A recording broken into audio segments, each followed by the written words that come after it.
Good evening. Bullets fired in broad daylight. A mid-afternoon shooting in North York has left one dead and another in hospital. Tonight, investigators are on the scene trying to determine what led to the gunfire. CTV's Mike Walker is live at the scene with the very latest. Mike. Well, Nathan and Michelle, we just got an update from investigators just a couple of minutes ago, and this is now a double homicide. You can see the forensic investigators behind me processing the scene. There are several evidence markers in this parking lot in the middle of this complex. That's where the shooting happened. According to Toronto police, gunshots rang out just after 2 o'clock this afternoon. When officers arrived on scene, they found both victims suffering from gunshot wounds. Life-saving measures were performed, but one person was pronounced dead here at the scene. Another person was rushed to hospital where they later died from their injuries. We spoke with some witnesses who heard the gunshots that were fired here near Driftwood and Jane. Here's more from them. I didn't count the shots, but I think around like 5, 6, 7, something like this. And then what happened? People were running, screaming. I was terrified. I was really terrified. I didn't know how to react. I just wanted to go back home. That's it. I feel bad. I feel sorry for the family that lost their member, and and I fear because we have kids, and the kids they play around here, right? Now, again, we just got that update from police literally a couple of minutes ago, confirming that this is now a double homicide. Both victims are people in their 20s. Here's more from investigators. When officers arrived on scene, they located 2 victims suffering from gunshot wounds. Sadly, one of those victims was pronounced deceased at the scene, while the second victim was transported to hospital via an emergency run. That individual has now been pronounced deceased, making this a double homicide. Officers also located 2 firearms on scene. I cannot identify the victims until their next of kin had been notified, but I can tell you that both victims were in their 20s. Now, investigators add that the gunshots the shooting was a result of an altercation between these groups of people. They didn't elaborate on exactly what happened. There is also no description of suspects. At this point, police are canvassing the area. They are appealing for witnesses and anyone with dash cam video to come forward. Reporting live, I'm Mike Walker. Back to you. Thank you, Mike. The closed Ontario Place grounds are the scene of a death investigation tonight. A person went to work today but is not coming home. Killed on a job site in what police are calling an industrial accident. CTV's John Woodward is outside the site tonight with more on what happened. John. Michelle, we've learned that this accident is not tied to the construction on Ontario Place, but instead is connected to someone who was picking up equipment that had been used on a film set. From the air, it was apparent a large mobile lift had fallen on the ground on the East Island of Ontario Place and had crushed a male worker just after 9:30 in the morning. The worksite was shut down across Ontario Place. Workers involved in the controversial revamp of the island sent home. Some who didn't want to go on camera told us the fatality was unrelated to the construction work, something later echoed by government spokespeople. CTV News has learned that the lift was being used in a film shoot on Ontario Place that had wrapped. It was being picked up by a rental company and loaded on the truck. That's when it fell. Police officers took photos, firefighters attended, and the Ministry of Labour is now investigating this as a workplace fatality. Now, the lift is still there behind me, and the site, all of the construction on Ontario Place is still closed as these investigations begin in earnest. Reporting live from Ontario Place, I'm John Woodward. Nathan, back to you. Thank you, John. Still ahead, the Toronto Transit Commission says ridership is up. CTV's Natalie Johnson will explain what that could mean for Toronto's traffic issues, as well as future transit service. But first, a look at the forecast. Here's a live shot. Another comfortable evening. You might need a light jacket if you have plans tonight, but the midsummer-like weather will continue tomorrow and over the next few days. Jessica Smith is here with a look at the current conditions. Jessica. it really does stay quite beautiful. And we don't trend back towards seasonal in earnest until probably the middle of next week. Right now, we're holding on to some warmth, a few light clouds out there, but it is one of those evenings that is going to be comfortable to spend time outdoors, especially if you still play sports outdoors in the evenings. Now, we're sitting kind of in the mid-20 range right now, feeling into the upper 20s, still the low 30s out towards Ottawa and through Muskoka. As we head through the rest of our evening, it stays nice, a little cloudy though. We're holding on to more cloud cover through Pearson. And as we head through the overnight, we're not losing any of the warmth we built up throughout the day, sitting at 17, and we should be around 11. Coming up, I'll have a full look at your long-range forecast as we get ready to mark the middle of the week. And we'll look ahead to the weekend and the potential of a bit of a cool down. But right now, it's back over to Michelle and Nathan. Thank you, Jessica. If you think you've noticed more people on the streetcar, bus, or subway lately, you wouldn't be wrong. There is new data tonight that shows ridership is up on the TTC. And that could have an impact on both traffic in the city as well as future service plans for transit in Toronto. CTV's Natalie Johnson is live downtown tonight with more. Natalie. Well, Nathan, no surprise that more people are taking Toronto Transit right now compared to during the slower summer months. But new ridership data also indicate that compared to the same back to school, back to work period last year, more commuters are turning to the TTC. Please stand clear of the doors. Hop on board the TTC and you might notice it's been busier than it used to be. I think there's lots of people riding right now. It's way cheaper to just do transit, yeah. Quick and easy, and I don't like to drive in the city. 3 weeks after the mayor urged Torontonians to return to transit, we want you back. The TTC says there has been an uptick in ridership compared to the same time frame last year. In the first week of September, overall demand was up 6% year over year, up 3% on the bus, 10% on the streetcar, and 9% on the subway. We've been seeing kind of people return to transit in lots of ways in lots of parts of the city. So on bus, streetcar, and subway, they're back, and we're seeing it both downtown and some more of the suburban areas. So by almost every measure, ridership continues to grow.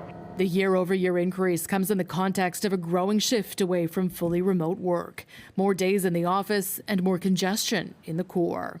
The administration stressing that the more people take transit, the fewer cars on the road. There's been so much construction going on, so it's been super slow, which is annoying, but I think overall it's just better in terms of transit. If you want to get to where you need to be a little quicker, I think transit, especially the subway, is more efficient. I think you have to look at each situation. It doesn't make sense for me because I'm driving where transit isn't that convenient. In the first week of September, overall weekday boardings hit 2.66 million per day, a post-pandemic high.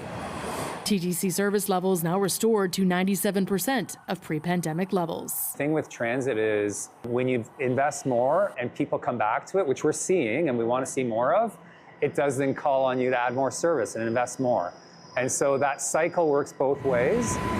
The TTC hopeful that ridership continues to rebound and that the commuter push to take transit sticks beyond September. And certainly the TTC will be watching this new trend very carefully. Before this latest bump in September numbers, ridership had been pegged at about 80 to 85% of pre-pandemic levels. Reporting live, I'm Natalie Johnson. Michelle, over to you. Thank you, Natalie. A woman is in hospital with life-threatening injuries after being struck by a GO train this morning. Police were called to Long Branch Station around 8 a.m. after receiving reports of a person struck by a train. A woman was taken to a trauma center with serious injuries. The circumstances surrounding the incident are still unclear, and an investigation is underway. Police are asking anyone with information to come forward. Peel police are investigating the discovery of a woman's body in Mississauga. She was found around 7 this morning in the parking lot of the Mississauga City Baptist Church on Cawthra Road. Fire and paramedics were called. However, the woman had no vital signs and was later pronounced dead. At this point, police say they're not sure if the death is suspicious. Toronto firefighters battled a 2-alarm blaze in North York this afternoon. The fire started in the rear of a home on Charleswood Drive, which is near Bathurst and the 401. Toronto Fire says the flames appear to have started in a pergola in the backyard and spread to the back of the house. Firefighters say there were no injuries, but there was damage to the home. For the second night in a row, police were called to a high-end jewelry store in Midtown to investigate shots fired. Investigators say a gun was fired overnight at the store on Eglinton Avenue West near Bathurst. It's unclear why, but no injuries were reported. Shots were fired at the same location about 24 hours earlier. Police say there were reports that a gun was fired from a vehicle at a business in the area shortly before 2 a.m. on Monday.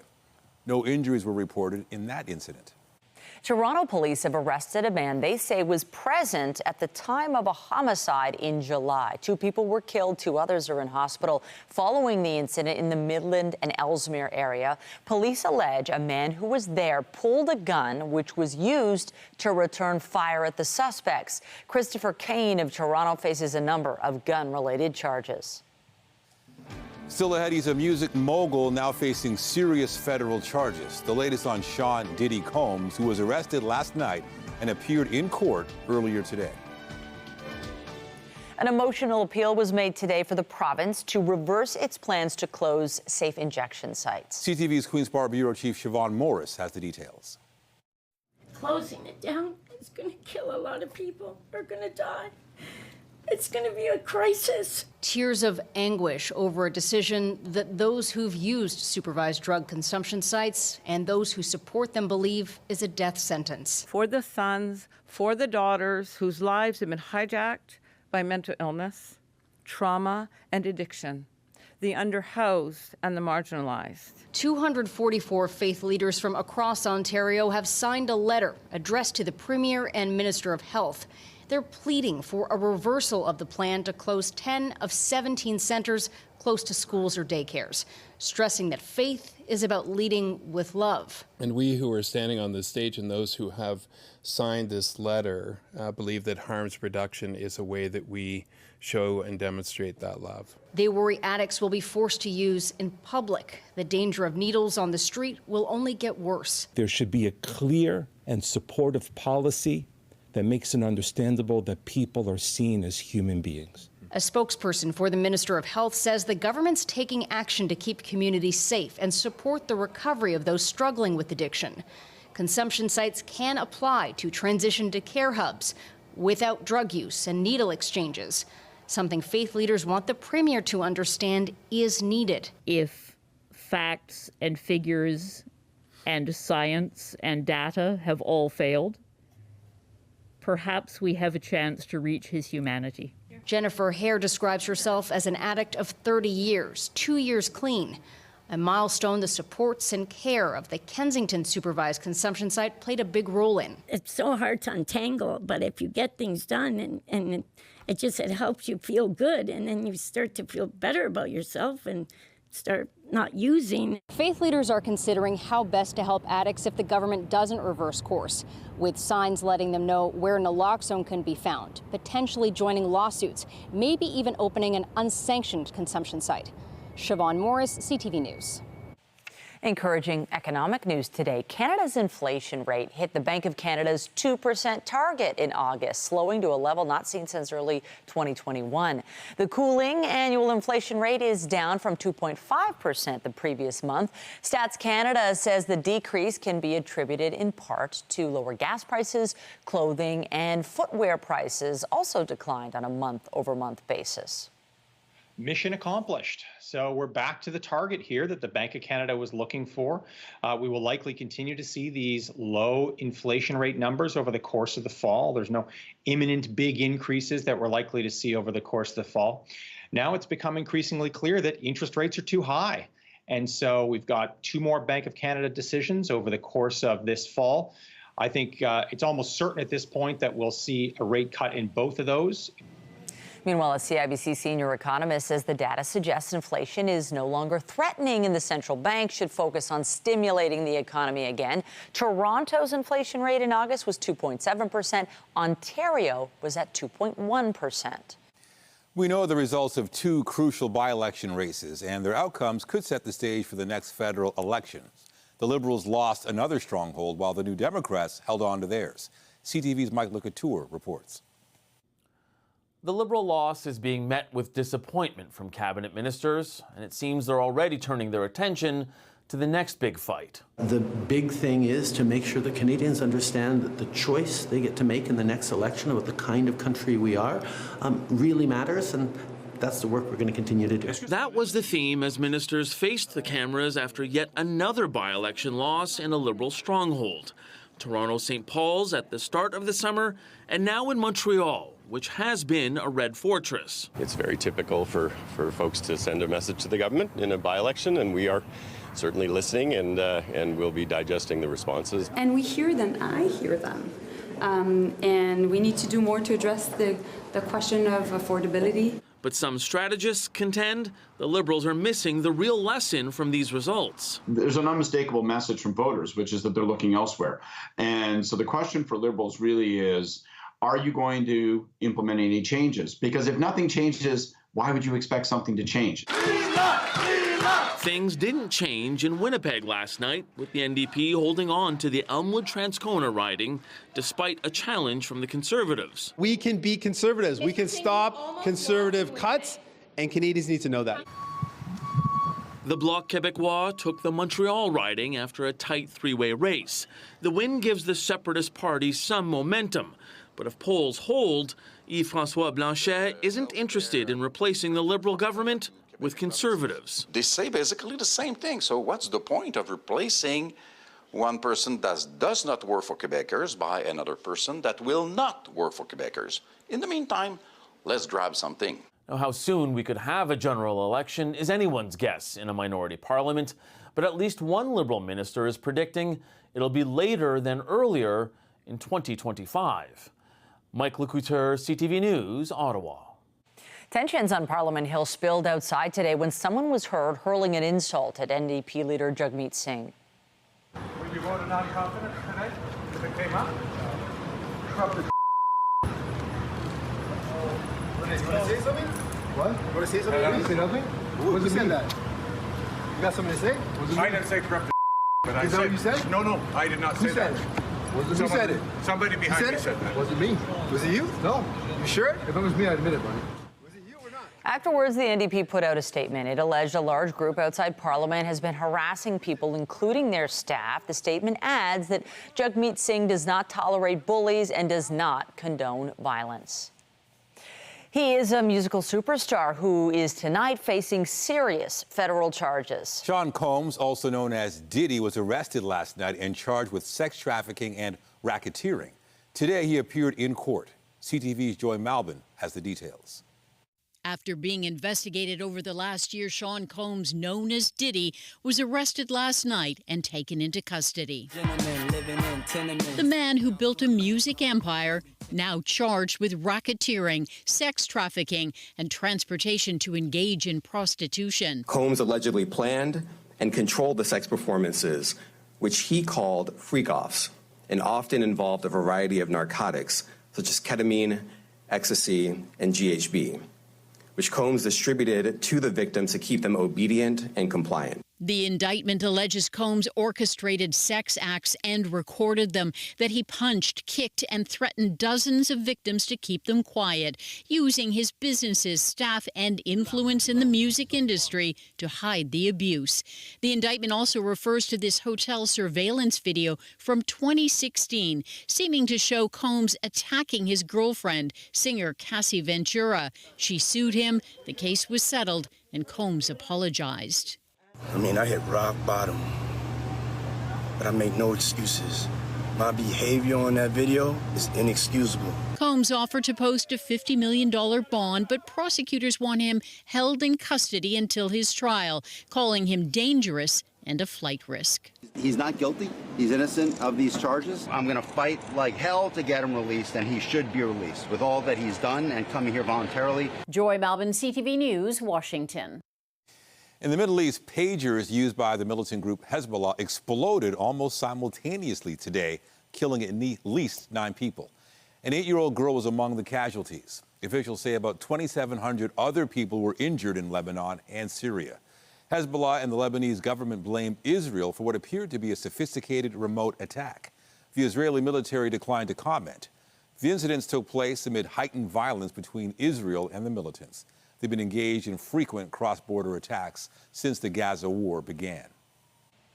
Not sure what your plans are tonight, but it's worth looking skyward as we are in for a special celestial event. There will be a partial lunar eclipse. It happens when the Earth passes between the sun and the moon, casting a shadow that darkens a sliver of the moon. But that's not all. It's also a harvest moon and supermoon coinciding for what's been dubbed a celestial trifecta. The eclipse begins around 10:13 and will be at its maximum at 10:44 tonight. No special eye protection is needed.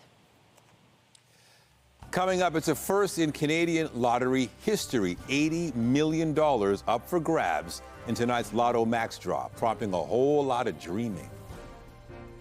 And I'm Pat Foran. Coming up on Consumer Alert, if you have a water heater, do you own it or rent it? Many people in Ontario rent them, but over time you could be paying a lot more in rental charges than you need to.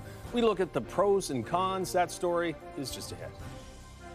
And it was another warm day in the province. Northern Ontario holding on to a ton of heat as well. And as we step in towards the day tomorrow, really no change, but there is a cool down coming. Coming up, I'll have a full look at your long range forecast and we'll break down what you can expect as we head in towards the rest of the week.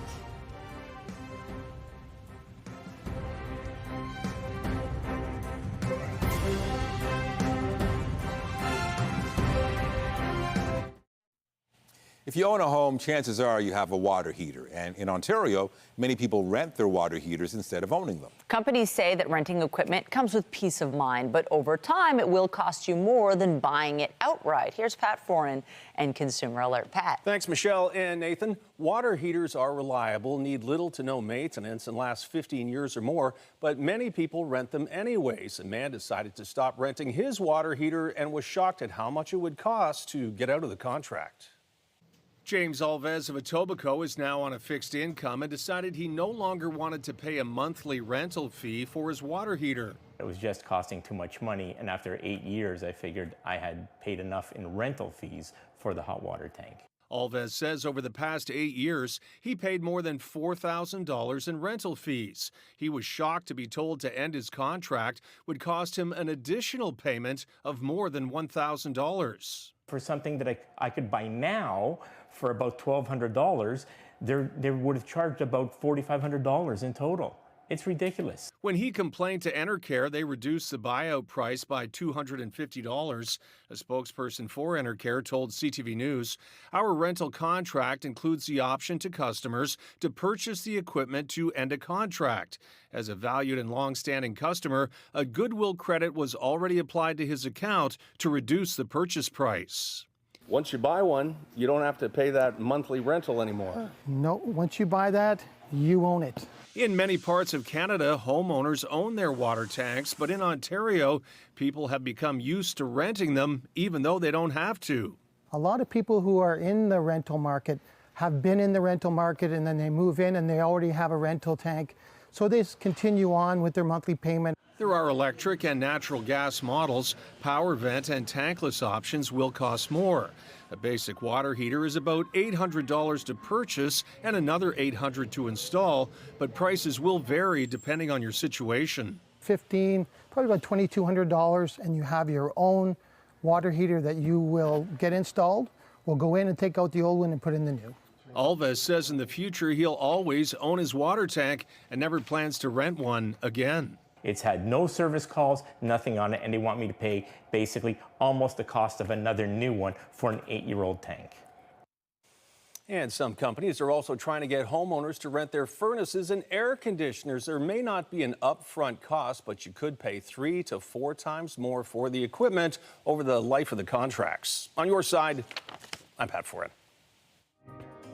If you have a consumer story idea, email us at alert@ctv.ca. Well, the sunshine and the heat continue. We are in this lovely stretch, and there's so much more ahead this week. It's just great. I do wish the sun would be out a little bit longer. I do notice it's setting a little earlier, especially it's so nice, but I'm not complaining. We're into that time of year where the sun rises a little later, the sunset is a little bit sooner. And I told Zaretta a fact at 5 that blew her mind, and I'm going to share it with you guys. Yes. We are less than 100 days away from Christmas. Wow. Who's counting? I mean, It blew her mind? I'm just saying, I was like, girl, I mean, it's a long time still, but we are getting into that time of year where that transition is taking place. But we're luckily holding on to this warmth as we head through this week. I can't promise what it'll be like in December, but for now it is going to be gorgeous. And that really continues as we step throughout the rest of the week. We're holding on to this heat through tomorrow, right through to about Sunday, when things start to cool down just a little. But if you like the warmer transition into the fall season, don't worry, it's not really going anywhere, at least right through to the end of the month, just about. It's been a beautiful day, though, start to finish, and a really light breeze started early on this morning, and we're holding on to this heat really across the entire province. Lots of sunshine out there, high pressure really holding quite nicely, and this is going to be the trend for the rest of the week. We are keeping a close eye on a system south of the border, but that really only pushes in some cloud cover as we head throughout the day tomorrow. Temperature-wise, it is warm. Northern Ontario, we're looking at humidex values into the upper 20s, low 30s. Thunder Bay feeling like 33 right now. Timmins feeling like 30. Here in the city of Toronto, we're kind of holding on in that low to mid 20 range, but still quite comfortable as we head in towards the end of our day. Temperature-wise, we're sitting at 17. We should be at 11. The only places really close to seasonal are folks out towards, say, Peterborough and Bancroft, but everybody's staying above that seasonal norm for where they are. Into the day tomorrow, 26, feeling like 31. Everybody feeling in that low to kind of mid 30 range once again. And yes, it is warm, but it is not heat warning criteria warm, so we're not going to see any of those alerts pop up. A little cloud cover pushes in again. That's ahead of that system that will stay south of us. High pressure will keep it out of our way, but we will see the cloud cover. So we don't get the rain, but we do get the clouds as we head throughout that midpoint of our week. It won't be terribly cloudy outside, but we're just not looking at that brilliant blue sky for the entire day. Getting through the rest of our evening, though, there's not much going on. Just a few light clouds, and then we get into the day tomorrow. A little more overcast for the commute, but really not too bad. And by the midpoint of the afternoon, we start to see a couple of breaks in the cloud deck, and then we get through the overnight. It really starts to dissipate, and into Thursday, that sunshine returns in full force. We're holding on to a lot of this warmth as we step throughout the week. We don't really see a massive shift until next week. A cold front will come with the likelihood of some rain, but for now, it's really beautiful. We're holding on to that kind of early to midsummer type of feeling.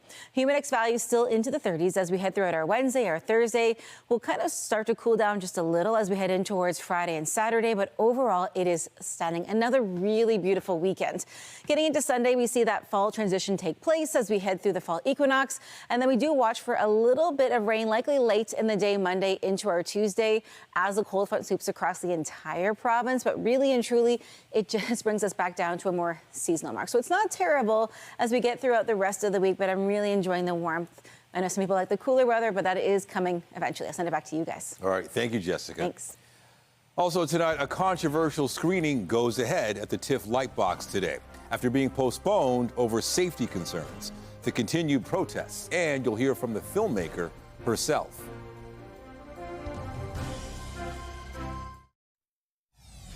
It would appear that this was an altercation between a group of people and gunshots broke out. Updating our top stories, 2 men are dead after a mid-afternoon shooting in North York. Police were called to the Jane Street and Driftwood Avenue area just after 2:15 this afternoon. One victim was pronounced dead there on the scene. The other was rushed to hospital and later died of their injuries. Police say both of the victims were in their 20s. I think there's lots of people riding right now. It's way cheaper to just do transit. Yeah. Quick and easy, and I don't like to drive in the city. New numbers show ridership is up on the TTC.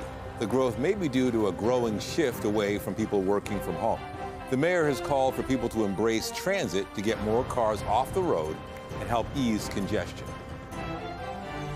Closing it down is going to kill a lot of people. They're going to die. It's going to be a crisis. And an emotional presentation at Queen's Park today. Faith leaders from across Ontario gathered to urge the Ontario government to change its decision to close a number of supervised consumption sites. And remember to keep up to date day and night at ctvnewstoronto.ca and by downloading the CTV News app. And if you have a news tip, photos, or video of breaking news, let us know. U.S. and Canadian stocks traded near all-time highs today as investors wondered if central bankers, nervous about the economy, are set to push through jumbo interest rate cuts. Andrew Bell of BNN Bloomberg brings us the latest in business. Hello there. Canada's benchmark stock index slipped today from yesterday's record high. U.S. stocks traded less than 1% down from their mid-July record. Many traders think the U.S. Federal Reserve will announce a big 0.5 percentage point cut in interest rates at 2 p.m. Eastern Time tomorrow. In Canada, inflation fell in August to just 2% at an annual rate, the lowest in more than 3 years. National Bank economists say, quote, the door is wide open for the Bank of Canada to make larger rate cuts. Grabbing a caffeine hit at your local coffee shop may soon cost more. Prices for premium Arabica beans have hit the highest in 13 years, with futures topping $2.71 US a pound. Shortages of the cheaper Robusta beans have stoked demand. Orange juice has also spiked on production shortfalls, but prices for other big staples, such as grains, remain subdued. And finally, Intel's battered shares rose for a second straight day. The company struck a multi-billion-dollar deal with Amazon.com's Web Services Cloud unit to co-invest in a custom artificial intelligence chip. Intel may also get as much as $3 billion in U.S. government funding to make chips for the military, but the company is shelving plans for new factories in Germany and Poland. On the markets, the Canadian dollar was at 73.53 US cents, down a fraction. West Texas Intermediate oil traded at $71.19, up $1.10. Western Canadian Select oil was at $55.30, up $1.50. And the TSX Composite Index ended at 23,677.7, down just over 24 points. That's the latest in business. I'm Andrew Bell of BNN Bloomberg. The Business Report is brought to you by Canadian Western Bank, the bank built for business. The annual pace of housing starts in Canada slowed 22% last month compared with July. The seasonally adjusted rate came in at about 217,000 units in August. The Canada Mortgage and Housing Corporation also says urban starts were down by 24% to around 200,000. Rural starts were estimated at nearly 18,000 units. It's one of the most popular social media apps, and today Instagram announced new protections for young people. They include enhanced privacy settings for users under 18, as well as expanded controls for parents. CTV Sean Leathong has the details. Instagram is making some changes designed to help kids manage their time on the app. I use the most Instagram, like 3 to 4 hours a day. Parent company Meta is launching Instagram teen accounts designed for safety. All users aged 13 to 17 will automatically be placed into private accounts. There will be restrictions on messaging and sleep mode, muting notifications at night. Instagram, maybe 5 to 6 hours. There will also be parental supervision tools allowing parents to see who their children are messaging and how long they can use the app. In some cases, some parents are thinking, why hasn't this happened sooner? Why have we not been in a situation where these social media companies have these safeguards for kids, especially under the age of 18 and if not under the age of 15? Tech and media consultant Mohit Rajan says Meta, the parent company of Instagram and Facebook, are under pressure to comply with new rules in Europe that could see social media companies forced to pay huge fines. At the same time, he says teenagers can just go to another app. I think it's a little too late when it comes down to having parents necessarily be able to police certain social media that their kids are on. Different kids are on social media apps at different stages in their life, and they're not exactly waiting for people to come into play, for the security to come into play for something like Instagram in order for them to continue to use it. Rajan says despite the need for more protections, apps like Instagram continue to be reactive rather than proactive in protecting their users. Sean Leathong, CTV News. The Toronto Blue Jays are back in action tonight, continuing their final road trip of the season. And Schneider hits it high and deep left center field, and it's gone! The Jays open the road swing with a sweep of St. Louis. Tonight, they begin a 3-game series against the Texas Rangers. Shortstop Bo Bichette has been reinstated from the 10-day injured list. But outfielder Dalton Varsho has been placed on the 10-day IL with a right shoulder strain. Infielder Will Wagner will miss the rest of the season with left knee inflammation. Meanwhile, the Toronto Maple Leafs have taken to social media to announce the team's helmet sponsor for the season. A mystery has gripped the city of Toronto. Everyone seems to be asking, where have all the O's gone?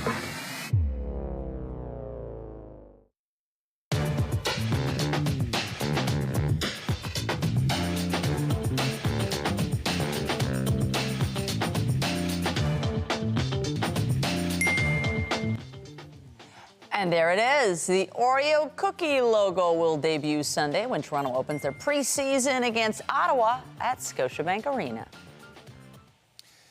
Just ahead, loading up on lottery tickets and dreaming big as a record-breaking $80 million Lotto Max jackpot is up for grabs. Tonight, music mogul Sean Diddy Combs charged with running an empire of sex crimes. Combs abused, threatened, and coerced victims to fulfill his sexual desires. Explosive allegations of trafficking and racketeering. Later on CTV National News. And a reminder, the CTV News at 6 podcast is available as a download every weeknight. And a special shout out to those of you listening to the newscast live on News Talk 1010. Get Toronto's top stories, breaking news alerts, and watch live. Download the CTV News app.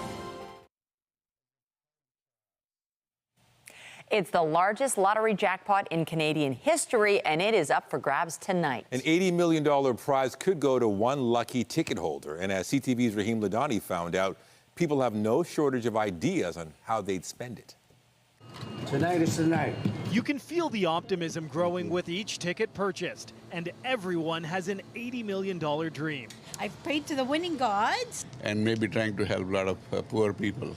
I would pay off all my debts, take care of all my loved ones, and go to Jamaica. Would you like to buy any other ticket? For some, playing the lotto is a science. Oh yeah, give me Lotto Max. How many? 80 million. How much? Just one. For others, it's a ritual. So we have our regular numbers that we play every week. So hopefully my numbers come up this time.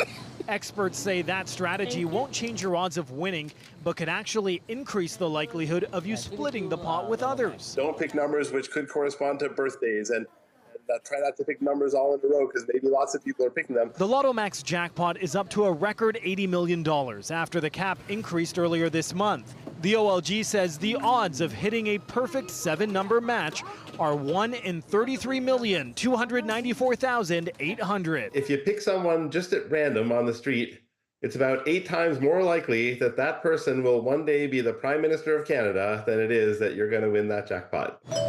Yes, the odds are bleak, but some people draw excitement just from playing. A few bucks get me a nice dream for 24 hours. And at the same time, someone could win. Winner, Danielle. This Northern Ontario couple from Iroquois Falls hit the $70 million jackpot last month. I realized that my kids are going to have a way different life than I had growing up.